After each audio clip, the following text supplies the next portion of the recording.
Good day. My name's Kieron Gillen. This is morning. This is my morning tea, and it appears to be a Game of Thrones mug which Lee Alexander, the games journalist, and Quinton Smith, the games journalist, bought for me. It changes colour, which is very cute. Relevant to our current topic. I've been asked by Mitch of All Star to sort of talk a bit about Phonogram. Phonogram is kind of like probably still the work that me and Jamie McKelvin are most associated with, though after Wicked Divine that's probably going to change. Fingers crossed. Phonogram is basically a sort of universe set book, and its real kind of core idea is the idea that music is magic.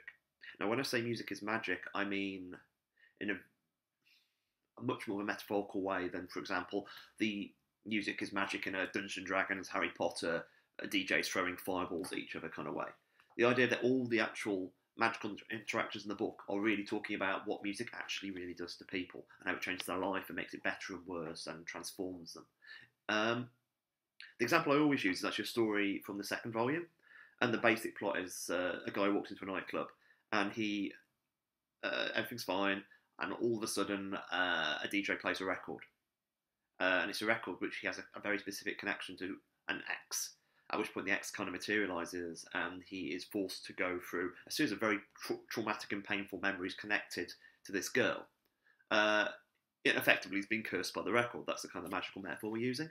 What, of course, that's a metaphor is I think most people have a pop song or some song that they connect to somebody with their painful memories, and they hear that and they can't do anything, and it takes you back there. The concept of a cursed song is actually what I call them. And that's a good example of what we do.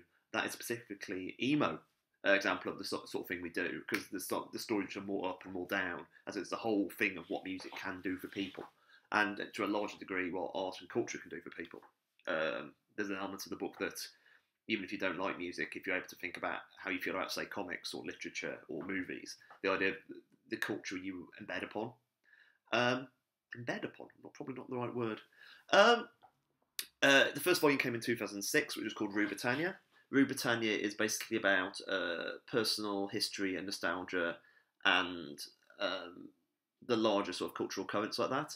And it's kind of quite conflicted. It uses the British pop movement of Britpop as kind of its case study, but kind of applies wider than that.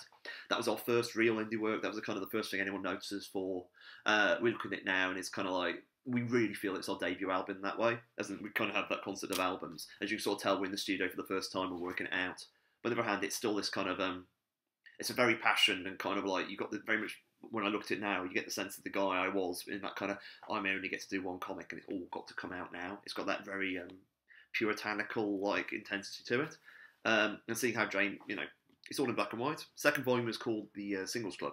Singles Club is basically very different. It's in colour. Matt Wilson joining us for the first time. It's 7 stories set in the same night in the same nightclub. And they basically interlink in a kind of Rashomon structure. And the idea is basically a kind of individual experience of a shared social event, and using this, as opposed to the first Rue Britannia, which had a very singular idea of what it was. The second one was like, music can do all these different kind of things. I think if I had to choose a single work of mine, as in one trade, Singles Club is still probably the one which I would keep, as in I'd burn the rest and keep it. It's something which me and Jane remain incredibly proud of. And in fact, when people ask us when to start reading Phonogram, we always say start with Singles Club and then go back to Rue, in that we're proud of them both, but the more mature work is probably the best place to start. And then if you like it, go on to the other one. And that's because the books kind of work like an album, and the idea each one is a singular album which kind of which explores the idea, and you can pick up and read by itself. In the same way you'd have to start with a band's first album, you'd have to start with the first Phonogram, even though there are shared characters and stuff like that. And there is planned to be a third volume, which will be coming out in 2015 now. It's called The Immaterial Girl, and it's kind of about identity and pop music and pop videos, and and it's primarily about a character called Emily Astor, who's kind of one of the main foils in the book, and a kind of a war of personality between her and the half of her personality who showed for power, which is all written, and we've kind of just we've delayed that because we kind of realised we want to do the Wicked Divine first. So Jamie is going to do a chunk of Wicked Divine, then go on to Phonogram, and then come back to Wicked Divine. So that kind of gap when Jamie's away, we're going to call in all our friends to do an issue each, because the fact there's so many characters in the Wicked Divine, which allows us to do that. It's going to be really good. We've got it planned. It's going to be brilliant.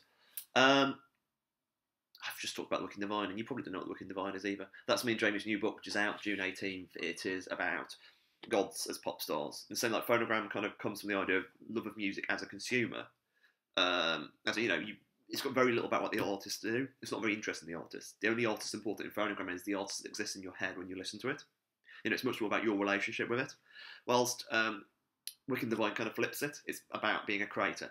It's about the desire to be a creator. It's about the desire to get on stage and try to communicate part of yourself.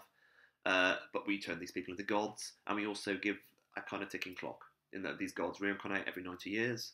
There's 12 of them, and they come back, they're brilliant, and in 2 years they're dead. And it's very much that kind of like, you have a very short span of time on Earth, what the hell are you going to do with it?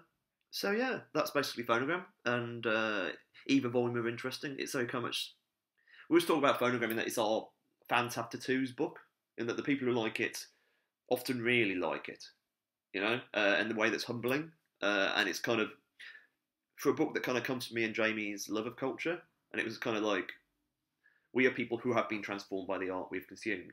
The idea of seeing it happen to other people is A, entirely what we wanted, B, entirely scary.